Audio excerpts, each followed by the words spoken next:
Algunos mitos, decíamos que un mito es una leyenda, una creencia que la gente tiene, no sé en su país qué tipo de creencia hay, pero en El Salvador, por ejemplo, donde yo soy, está la ciguanaba, que es una mujer, supuestamente aparece a los que son trasnochadores, es una mujer supuestamente de un cuerpo muy bello, pero cuando los hombres borrachos o trasnochadores se le acercan por detrás, porque piensan que es una muchacha bonita, ella se da vuelta y es una mujer horrible, ¿verdad? Eso hace que los hombres se vuelvan locos y ya no puedan razonar y los tienen que meter a un manicomio. Esa es la creencia.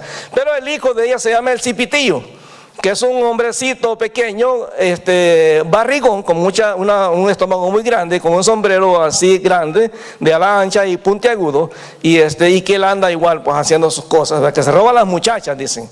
Entonces, si las muchachas andan de parranda, él se las roba.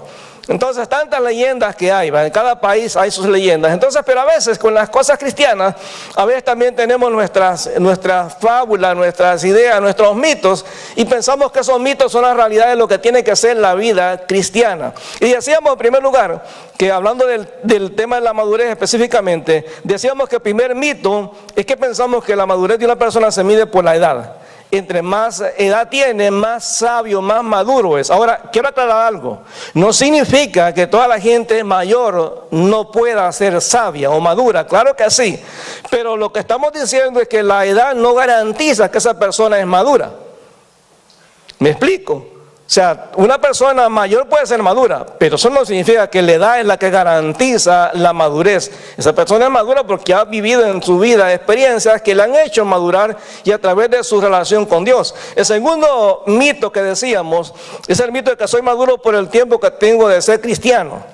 Ya tengo 30 años de ser cristiano, ya la sabiduría, ya yo la tengo completa. Pero realmente el ser cristiano muchos años no te hacen maduro. Hay gente que tiene muchos años en el Evangelio y no ha crecido. Yo conocí hace muchos años a un hombre que tenía por lo menos en ese tiempo unos 30 años de ser cristiano. Y él decía que para él la Biblia le enseñaba que, o sea, Dios le daba a él la autoridad, según la Biblia, de que la mujer, cuando él hablaba, ella tenía que callarse y servirle como si fuera una esclava, pues. Ese era su concepto, según el Génesis capítulo 3, donde dice que la mujer va a tener, el hombre va a tener el señorío sobre la mujer. Le decía, ahí está, Dios me da el derecho de ponerle el pie. Y era grosero y agresivo con la esposa. Entonces, eso es un mito. Que una persona, por muchos años que tenga, entiende realmente lo que la palabra dice. El tercer mito es que soy maduro por el tipo de ministerio que tengo. O sea, usted ve a veces un pastor y dice, no, ese pastor es andar la sabiduría andante. No, hermano. Vemos muchos pastores que somos inmaduros, que somos personas que tenemos conflictos complejos y muchas luchas. Entonces realmente no, el ministerio que tengamos no determina que seamos maduros. Ojo, no significa que un pastor no pueda ser maduro, un anciano, un diácono, un miembro de la junta. No, claro que sí.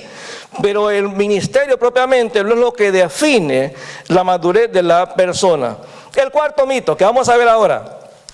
El cuarto mito, la madurez se muestra a través de conocer mucha Biblia. Entre más Biblia usted sabe, es más maduro.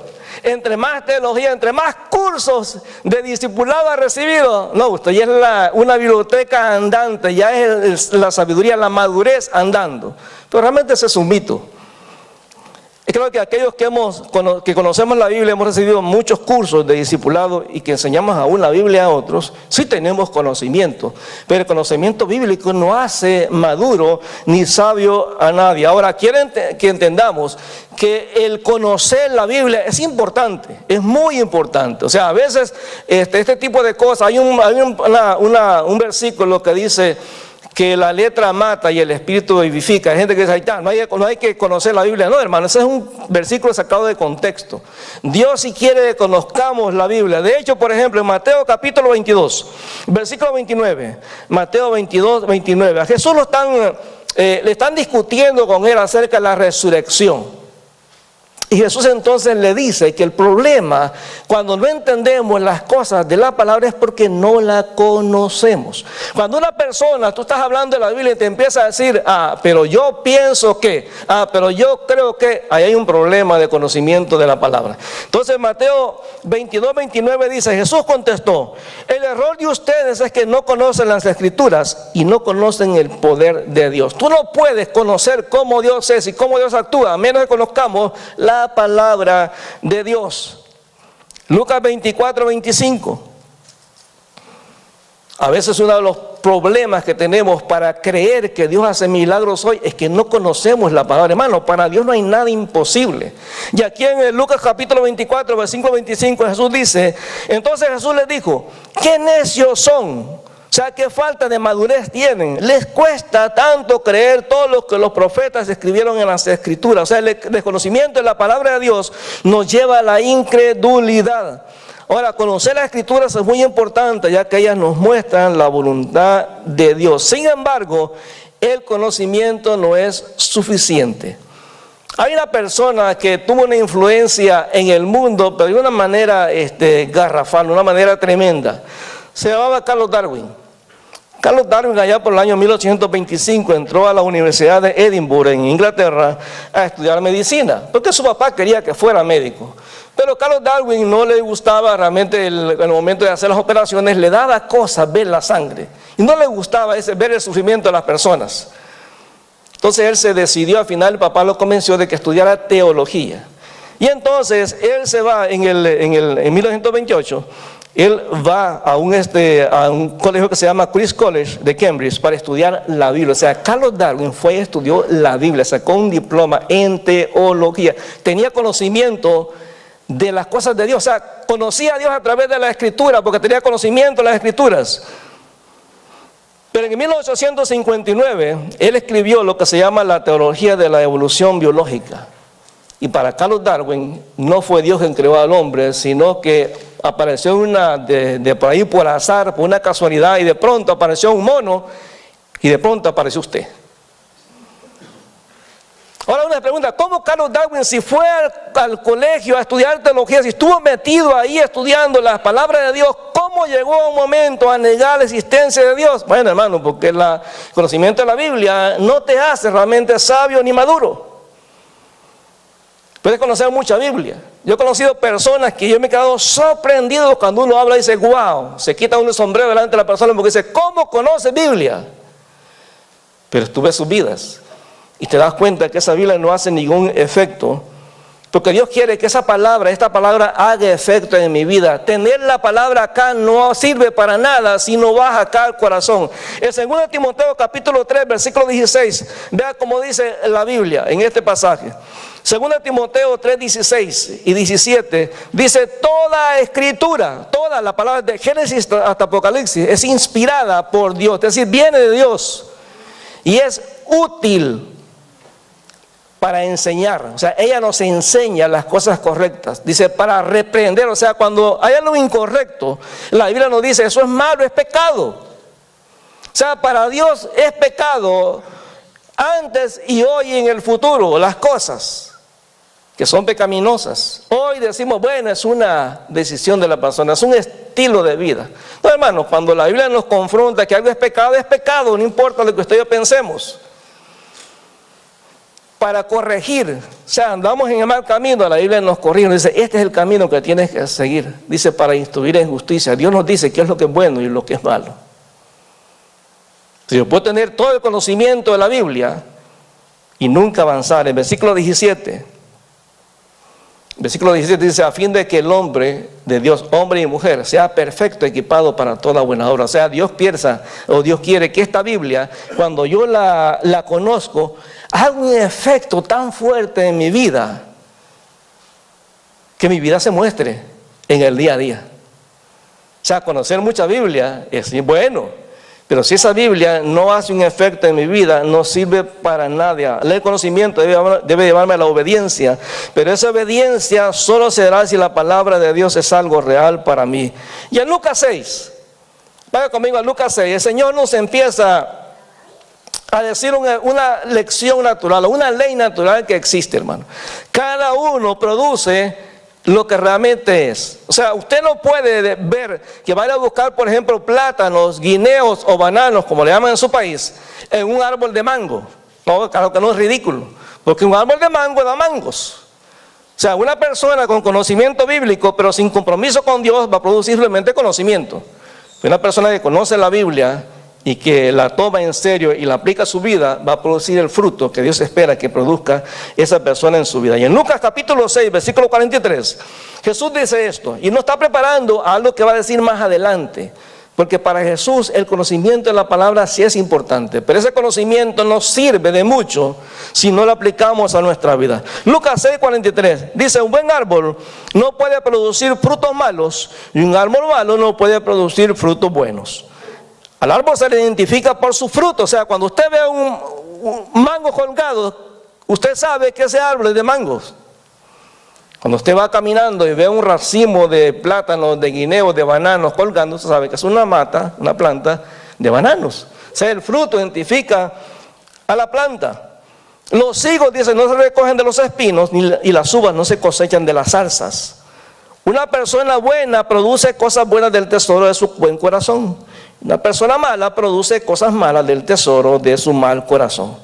Lo que uno dice brota de lo que hay en el corazón. Es decir, yo lo que muestro en el nivel de madurez que tengo refleja cuánto ese conocimiento que tengo de la palabra realmente afecta a mi vida. El conocimiento no significa que la persona es madura. Entonces el Señor nos lleva en este pasaje de Lucas capítulo 6 a entender la primera cosa, o a entendernos cómo Dios realmente ve cuando una persona conoce la Biblia pero no la aplica a su vida. Para Dios, una persona que conoce la Biblia pero no la aplica es un hipócrita. Y suena pesado. Pero aquí en Lucas 6, versículo 46 dice, así que, o sea, después de que habla del árbol que produce fruto bueno y el árbol malo que produce fruto malo, él dice, así que, ¿por qué siguen llamándome Señor, Señor cuando no hacen lo que les digo? O sea, ¿para qué te llenas con la boca diciéndote que yo soy el que manda en tu vida cuando realmente haces lo que tú quieres en cada área de tu vida? Y aquí el Señor básicamente nos hace tres preguntas con este versículo. La primera pregunta es, ¿por qué aparentas obediencia si haces lo que tú quieres? O sea, ¿por qué me llamas Señor, Señor si haces lo que tú dices, lo que tú quieres? O sea, ¿para qué? O sea, ¿qué estás intentando hacer? ¿Aparentar delante de los demás que eres un cristiano fiel? ¿Aparentar delante de los demás que eres un cristiano maduro? ¿Aparentar que realmente eres una persona guau, tremendo? Yo siempre digo que cuando una persona se para a enseñar o a predicar la palabra, siempre tiene que incluirse en la predicación. Es feo cuando uno dice, ustedes son pecadores. No, hermano, la Biblia es clara, nosotros somos pecadores.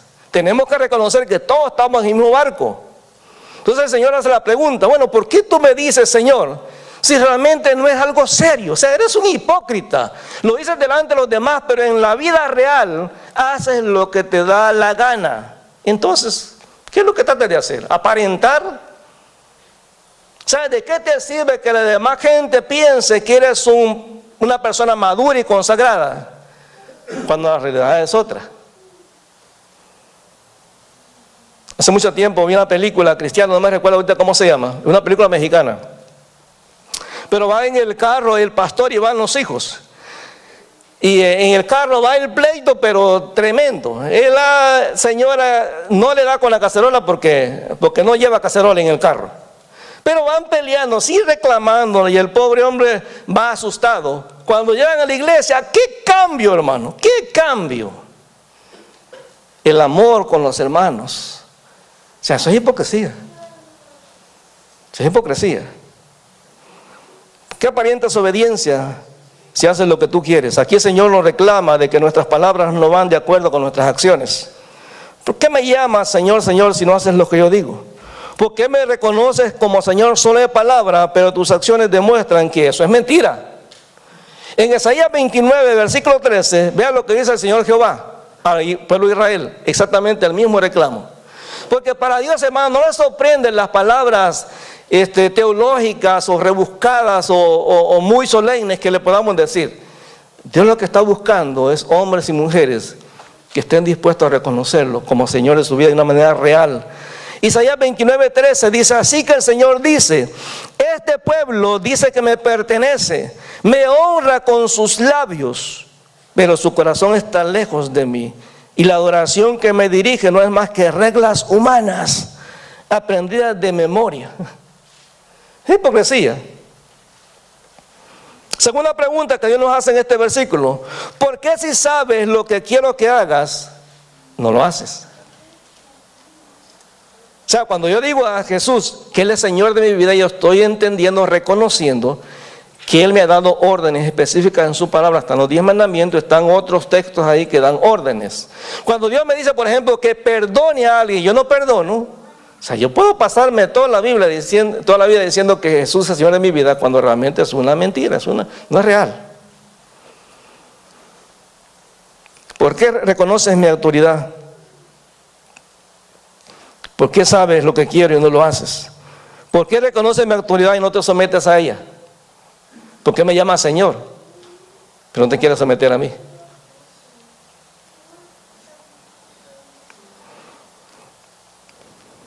Y en los siguientes versículos 47 a 49 Jesús dice, ¿cómo? Nos da un ejemplo bien práctico. Vean lo que dice el versículo 47.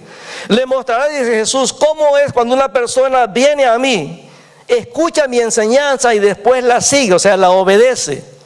Es como una persona que para construir una casa, cava hondo y echa los cimientos sobre roca sólida.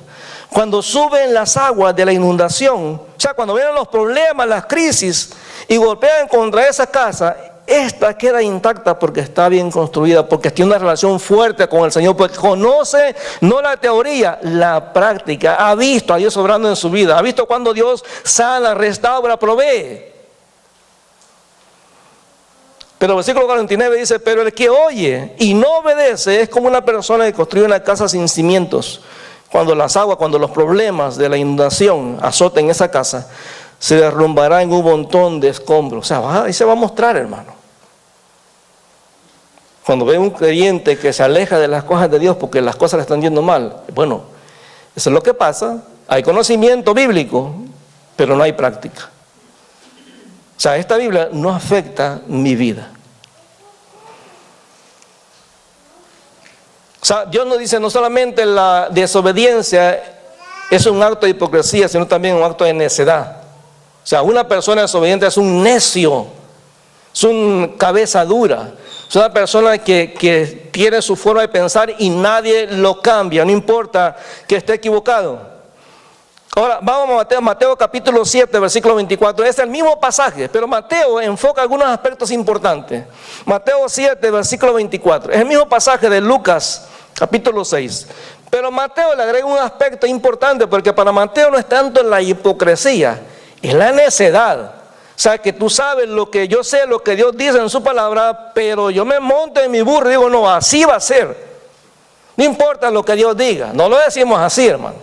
Pero nuestras acciones demuestran que esa es la actitud que tenemos contra Dios. O sea, ninguno de nosotros. Yo no he escuchado a nadie que me diga, mire pastor, yo sé lo que usted dice es cierto, pero a mí me importa poco lo que usted diga, y aunque esté en la Biblia, yo voy a hacer lo que yo quiera. Nadie me ha dicho eso, hermano. Pero si yo he visto personas llorando, clamando, pidiendo consejo, y cuando uno le da el consejo, la persona hace totalmente lo contrario. Entonces, ¿qué uno puede hacer? Entonces Mateo capítulo 7, versículo 24 dice, todo el que escucha mi enseñanza y la sigue es sabio, o sea, es maduro, es inteligente. Como la persona que construye su casa sobre una roca sólida, aunque lluevan a cántaros y suban las aguas de la inundación y los vientos golpeen contra esa casa, no se vendrá abajo porque está construida sobre un lecho de roca. O sea, la persona, mira hermano, seguir lo que Dios dice es inteligente. ¿Cuántos de aquí han viajado en avión? Me imagino que todos. Ahora, ¿a cuántos realmente cuando la azafata al inicio del vuelo empieza a dar las indicaciones de lo que hay que hacer si hay un accidente o se va a caer al agua o se va a estrellar el avión. ¿Cuántos de aquí realmente le ponen atención a la azafata, lo que está diciendo? Yo me pongo a ver la película porque ya me lo sé de memoria. Y yo digo, la última vez que viajamos a El Salvador y a México, me le quedo viendo al muchacho que estaba dando las indicaciones y digo, oye, si este avión se cayera, yo quiero saber dónde está el paracaídas por cualquier cosa. O sea, pensamos que no va a pasar nada. Y a veces con Dios es exactamente lo mismo. Pensamos que no, si la vida no se acaba. Entonces, una persona que toma en cuenta lo que Dios dice es sabio. Porque nadie de ustedes me puede garantizar que va a pasar esta semana de vida. Nadie sabe, hermano. Nadie sabe que el otro domingo usted va a estar aquí. Mire que el otro domingo llegamos y usted cuando llega dice, ¿qué pasó? Está un ataúd ahí en la mesa. Si no es fulano. ¿Cómo? Si el domingo estaba aquí a la par mía cantando. Y usted dice, se desafinaba, pero poquito. ¿Sabe? Cuando uno se muere, todo es buena persona, ¿sí o no? Todos los que se mueren son buenas personas. Yo he visto mujeres que el esposo le golpeaba, era mujeriego, parrandero y trovador y todo lo que usted quiera. Y cuando se muere, no, si mi viejo era lo mejor del mundo. Jesús dice, mira, eres un sabio cuando tú conoces la palabra y la aplicas a tu vida. Ahora Dios quiere lo mejor para tu vida. Ahora Dios sabe que es una decisión personal.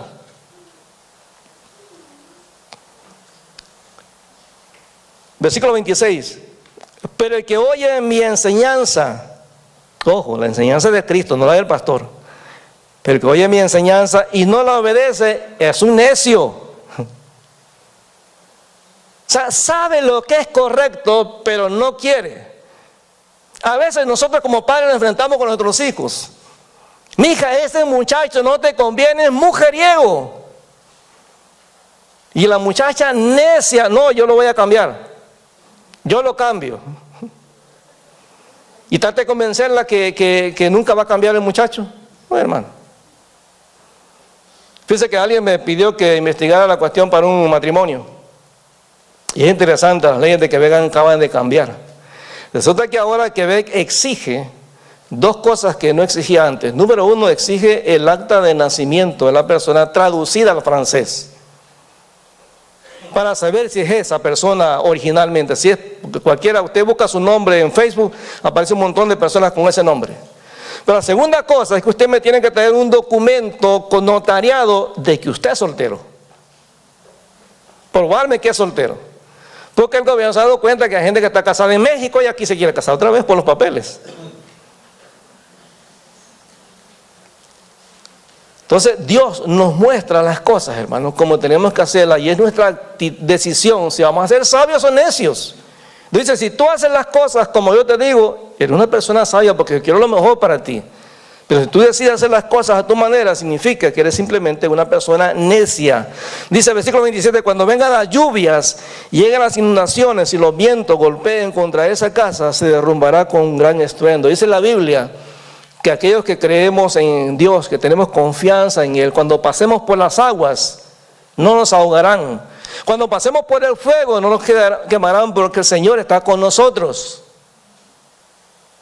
El Señor dice, yo te doy el consejo, yo te digo lo que realmente te va a venir, pero tú decides. Bueno, Dios no obliga a nadie. Siempre la relación con Dios es voluntaria. El viernes veíamos en el discipulado, estábamos viendo el precio del discipulado, y decíamos que cuando el Señor dice ahí, si alguno quiere venir en pos de mí, Dios no te obliga.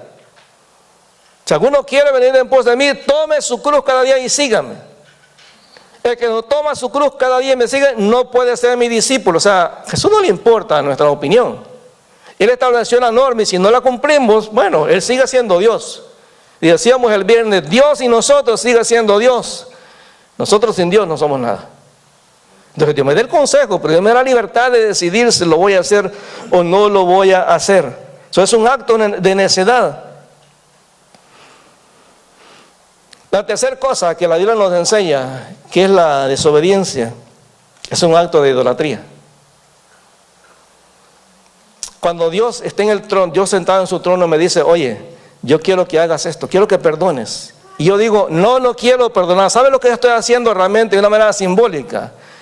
Quitando a Dios del trono y poniéndome a mí ahí. Toda cosa que se pone en el lugar de Dios es idolatría. Si hago lo que yo quiero, soy yo el que manda en mi vida. Cuando usted me dice, yo voy a hacer lo que a mí me dé la gana, bueno, usted está diciendo, Dios, quítate de ahí, porque aquí yo soy más sabio que tú, yo sé mejor las cosas que tú, yo voy a hacer las cosas como yo quiera. Y dice la palabra aquí en 1 Samuel 15. 1 Samuel 15, versículo 22. Mire, Dios es tan sabio que Dios siempre nos da, y tan misericordioso que nos da diferentes oportunidades. Dios no es la primera vez que te dice o nos dice hagan algo, y a la primera que fallamos Dios nos cae encima. No, Dios nos da una y otra y otra y otra oportunidad. Y en 1 Samuel 15, versículo 22, dice Samuel, pero Samuel respondió, ¿qué es lo que más le agrada al Señor? ¿Tus ofrendas quemadas o sacrificios, o que obedezcas a su voz? Escucha, la obediencia es mejor que el sacrificio. Hermano, decíamos el viernes pasado, en el discipulado, la obediencia es más importante que el ministerio. ¿De qué le sirve a Dios que tengas la mejor voz y seas el mejor cantante en la iglesia? ¿De qué le sirve a Dios que seas una persona que toca la guitarra pero excelente, o la batería, o el piano, o que enseñes la Biblia en la clase de escuela dominical, o seas el mejor diácono, el mejor pastor, el mejor miembro de la junta? ¿De qué le sirve a Dios si no lo obedecemos? ¿De qué le sirve a Dios el ministerio si realmente Él no es el Señor de ese ministerio? Escucha, dice, la obediencia es mejor que el sacrificio, y la sumisión es mejor que ofrecer grasa en los carneros. La rebelión, oiga esto, es tan pecaminoso como la hechicería. O sea, que Dios nos compara con un brujo cuando nosotros somos desobedientes.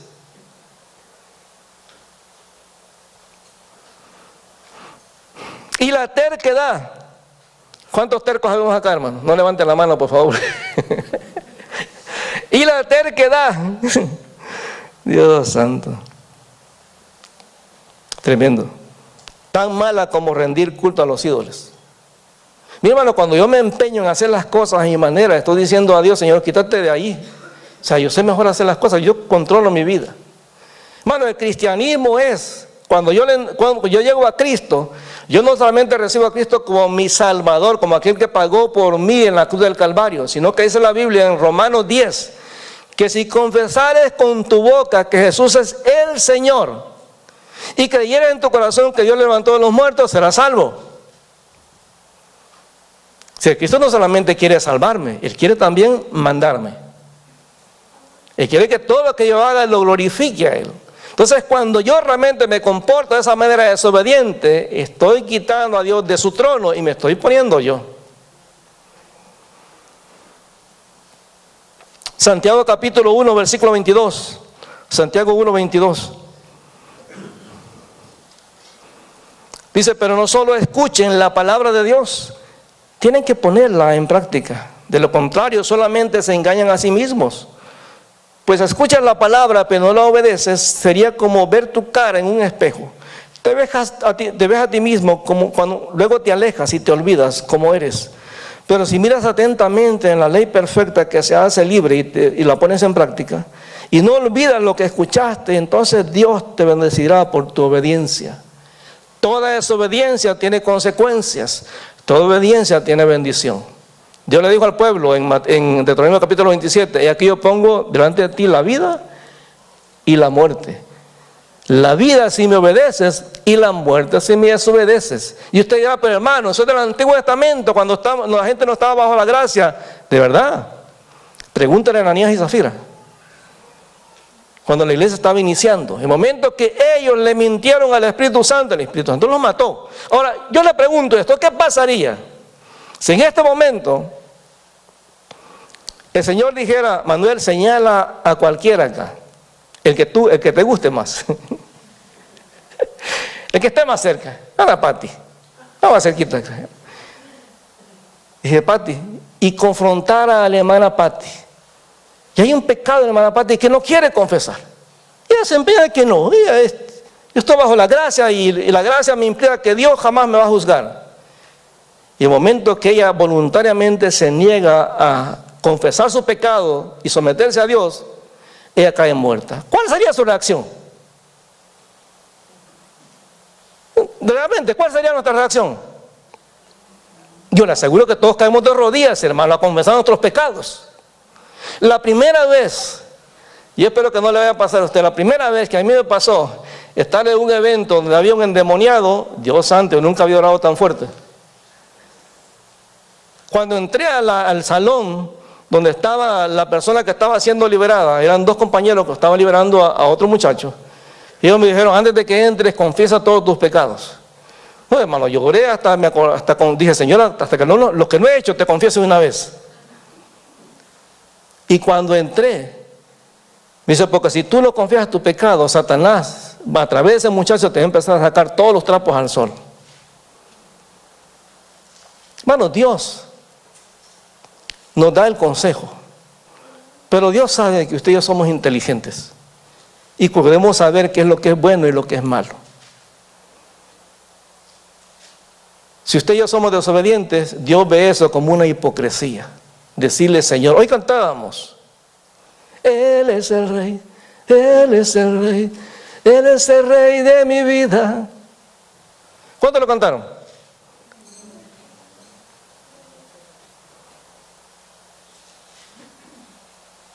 ¿Se da cuenta? Dice, ¿de verdad? Si no obedecemos, somos necios. Si no obedecemos, somos idólatras. Mira, esta palabra quiere hacer efecto en nuestra vida, pero nadie puede tomar la decisión por nosotros. Ya para ir concluyendo. Dice, hermano, Dios quiere que conozcamos su palabra. Claro que sí, hermano. Yo le animo, venga los viernes.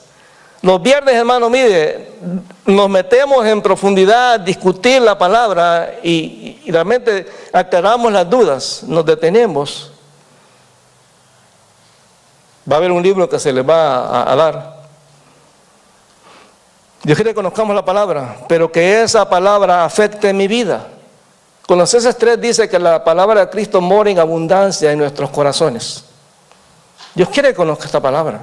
Dios quiere que esta palabra afecte mi vida. Y cuando una muchacha va a tener un novio, diga, Señor, enséñame en tu palabra cuál es tu voluntad. No le ore nada más a Dios, decir, Señor, muéstrame tu voluntad, porque al final de cuentas usted va a hacer lo que usted quiera. Porque no hay ninguna muchacha que le vaya a decir que ese muchacho que le gusta no es la voluntad de Dios. ¿Sí o no? Dios quiere que su palabra afecte mi vida y que me lleve a tomarla tan en serio que esté dispuesto a obedecerla, a seguirla y a hacerla la guía para cada día de mi vida. Conocer mucha Biblia no te hace sabio, pero te pone en el lugar adecuado para poder ser una persona obediente a Dios. La pregunta es, hermano, ¿qué vamos a hacer nosotros? La respuesta a esa pregunta es una respuesta muy personal. Y voy a contar una ilustración que he contado otras veces, pero para aquellos que no la hayan escuchado. Dicen que había un hombre muy sabio en un pueblo, que ese hombre le llegaban a hacer preguntas de diferentes lugares y que todas las preguntas que le hacían, él las respondía sin ninguna duda. Era un hombre inteligente, tipo Salomón.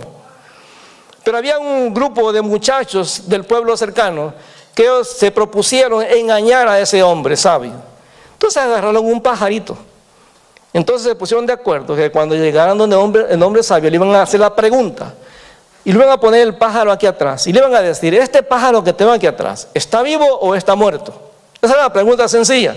Si el hombre decía que estaba muerto, simplemente lo sacaban y lo dejaban ir, se equivocó. Pero si el hombre decía que estaba vivo, lo apretaban y lo mataban y le mostraban que estaba equivocado porque no estaba vivo, estaba muerto. O sea, la tenían de ganar. Cuando llegan donde el hombre sabio y le hacen la pregunta a él, el hombre se les queda viendo a todos los muchachos. Y la respuesta de él los impactó porque les dijo, la vida de ese pájaro está en sus manos. La respuesta, hermano, a la petición de Dios de ser obediente está en nuestras manos. No le digas al Señor, Señor, pero es que este marido que tú me diste, o esta mujer que tú me diste. No, hermano, es personal. Es personal. Dios quiere que esta palabra haga efecto en nuestra vida, y el único que puede decidir o permitir que esa palabra sea efectiva soy yo. Padre, te alabamos en el nombre de Jesús. Mi Dios, te bendecimos. Te bendecimos, Señor. Gracias porque tú eres un Dios bueno, un Dios maravilloso. Gracias, mi Dios, porque cuando vemos en tu palabra, Señor, lo fuerte que es, cuando tú nos llamas necios, cuando nos llamas hipócritas, Señor, cuando nos llamas idólatras, que tú quieres hacernos reflexionar de que, Señor, las cosas no pueden seguir siendo igual cada día, Señor. Tú has comenzado la buena obra en nosotros y quieres llevarnos hasta el nivel de ser como Jesús. Pero eso no va a pasar, Señor, a menos que nosotros decidamos someternos a la autoridad de Jesús, a la autoridad del Espíritu Santo, a la autoridad del Padre, para que Él, como Dios Trino, haga su obra en mi vida. Señor, en el nombre de Jesús, mira a cada persona que está en este lugar, Señor. Cada uno de los que estamos aquí somos valiosos para ti, Señor. Y cada uno tenemos que tomar una decisión personal delante de ti. Tú dices, si alguno quiere venir en pos de mí, tome su cruz cada día y sígame. Señor, yo tengo que decidir personalmente. Padre, yo oro por esta iglesia. Yo oro para que tú toques cada vida, Señor. Todos los que estamos en este momento acá, todos los que están, Señor, conectados en las redes sociales, en Facebook y en YouTube, Señor. Cada uno son las personas que tú querías, a las que tú les querías hablar en este día, Señor. Eso nos muestra, amados hermanos, que para Dios somos importantes. Porque sabes que Dios podría dejarnos seguir nuestra vida haciendo las cosas a nuestra manera sin importarle. Él seguiría siendo Dios. Pero Dios nos ama tanto que está dispuesto a detenerse y a dejar todo lo que tiene que hacer en el mundo para venir hoy y a través de su Espíritu Santo hablar a nuestra vida. La respuesta que demos es personal. Ahí donde estás, ahí donde estás, habla con el Señor. Señor, en el nombre de Jesús te doy gracias, Señor. Gracias porque tú eres bueno. Gracias, Señor, en el nombre de Jesús. Padre, honramos tu nombre, Señor. Gracias, Señor, honramos tu nombre. Señor, queremos que tú honres, tú, Señor, tome nuestra vida. Queremos que gobierne nuestra vida, Señor. Nosotros queremos presentarnos delante del altar en sacrificio a ti, Señor, como una ofrenda agradable a ti. Mi Dios, en el nombre de Jesús te damos gracias. Honramos tu nombre, Señor. Gracias, Señor, en el nombre de Jesús. Gracias, Señor, porque tú eres bueno, porque para siempre es tu misericordia, Señor. Gracias tú que eres el alfa y el omega, Señor, el principio y el fin, que tiene toda autoridad, Señor. Queremos someternos hoy a ti, Señor. Reconocer que tú eres el único que manda, Señor, el único que tiene la autoridad sobre nuestra vida. Ahí donde estás, amado hermano, habla con el Señor. Gracias, Señor, en el nombre de Jesús.